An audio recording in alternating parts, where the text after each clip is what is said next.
The reasons for Jesus' death go back and back and back, and however deep you go, there's always, and I find as a Christian and as a preacher, there's always more. Any formula you come up with, you'll want to go beyond it.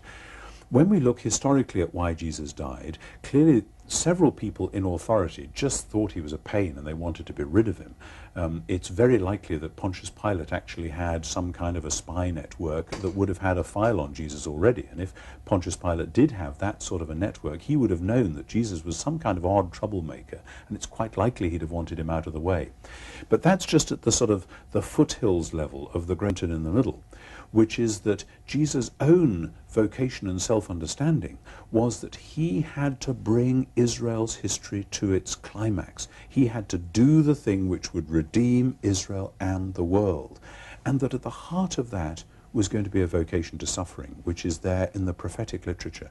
So when we study the motivations of the different characters involved, the Pharisees, the Sanhedrin, Caiaphas, Pilate, they may have been all over the map, but in the middle there stands a figure who had the chance to get away and didn't take it, who also had the chance to lead a military revolution and didn't take it, and who on the night he was betrayed could have been over the Mount of Olives and off to the desert and out of there, and they'd never have found him.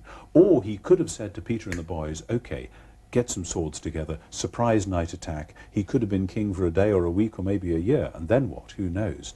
And instead, and this to me is one of the most moving and poignant things, he chose to stay in Gethsemane, wrestling with vocation for that last time.